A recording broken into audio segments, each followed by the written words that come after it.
क्या आप बड़े सपने देखते हैं? आमतौर पर जिन लोगों के बड़े सपने होते हैं वो बहुत बिजी रहते हैं।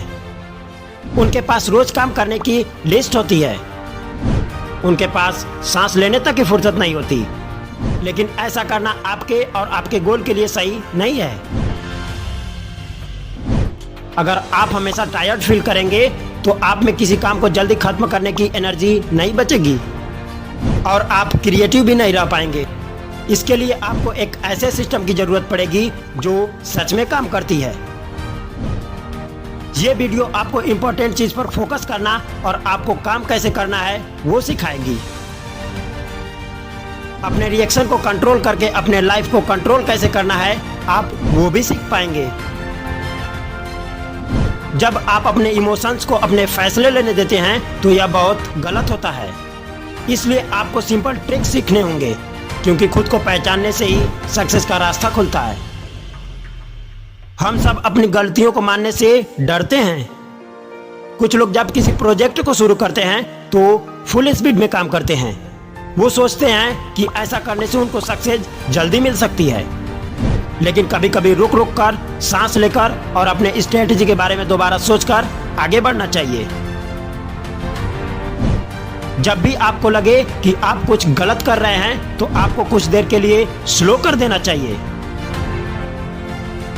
अगर आप किसी बहस या झगड़े में फंसे हैं और आपको लग रहा है कि शायद आप गलत साइड खड़े हैं तो अपनी स्पीड को स्लो करके ध्यान से सोचना चाहिए कि आगे क्या कहना है।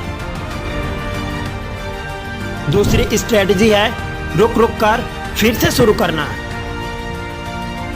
चलिए मानते हैं कि आप एक बिजनेस शुरू करना चाहते हैं और आपको लगता है कि आप गलत डायरेक्शन में जा रहे हैं या फिर आपका आइडिया सक्सेसफुल नहीं हो सकता। इससे पहले कि आप फेल होते बिजनेस में ज़्यादा टाइम और पैसे लगाएं, आपको ऐसे सिचुएशन में रुककर सब कुछ फिर से शुरू करना चाहिए। आइए डॉक्टर एलन रोसेनफील्ड का एग्जाम्पल लेते हैं। वो Columbia school of public health के डॉक्टर थे और उन्होंने अपना दूसरों की मदद में ही ज़्यादातर जीवन बिताया, खासकर HIV लोगों की मदद में। एक बार डॉक्टर एलन छोटे बच्चों को वैक्सीनेशन देने पर अपने दोस्त ली के साथ डिबेट कर रहे थे। उनका मानना था कि बच्चों को वैक्सीन देनी चाहिए। अपनी बात को सही साबित करने के लिए उन्होंने सॉलिड फैक्ट दिए, जिसमें यह बताया गया कि किस तरह से वैक्सीन ने लाखों लोगों को पोलियो और मीजल्स जैसी खतरनाक बीमारियों से बचाया है। दूसरी तरफ उनके दोस्त ली वैक्सीन के खिलाफ थे। ली ने इंटरनेट पर एक आर्टिकल पढ़ी थी जिसके बेसिस पर वे अपनी बात को सही मान रहे थे। उन्होंने कहा कि वो आर्टिकल साबित करता है कि वैक्सीन से काफी लोगों को नुकसान पहुंचा है। डॉक्टर एलन इस सब्जेक्ट के एक्सपर्ट थे, इसलिए वे ली के बिना ठोस सबूत वाले आर्टिकल के ऊपर हंस भी सकते थे, लेकिन उन्होंने ऐसा नहीं किया। उन्होंने गुस्सा करने और खुद को सही साबित करने के बजाय बहस करना बंद कर दिया। थोड़ा स्लो हुए और थोड़ी देर सोचा। फिर डॉक्टर एलन ने ली से कहा कि उन्होंने उस आर्टिकल को नहीं पढ़ा है और उसे पढ़ने के बाद ही वो अपना फीडबैक देंगे। काफी लोग ये सोचते हैं कि अगर वे अपनी गलती मानेंगे तो वे अपना सम्मान, पोजीशन और पावर खो देंगे, लेकिन सच्चाई इसके ठीक उल्टी है।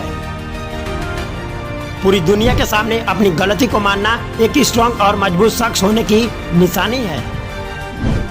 इसलिए आपकी कोई बात या फिर कोई काम नहीं बन रहा है तो उसे खत्म करके कुछ और नया शुरू करने में कोई गलत बात नहीं है। अपने जिद में अपने फ्यूचर के मौके को मत खोइए। ऐसी सोच जो आपको रोके रखे उसे छोड़ देनी चाहिए। यही सक्सेस पाने और आगे बढ़ने का रास्ता है। Thank you so much.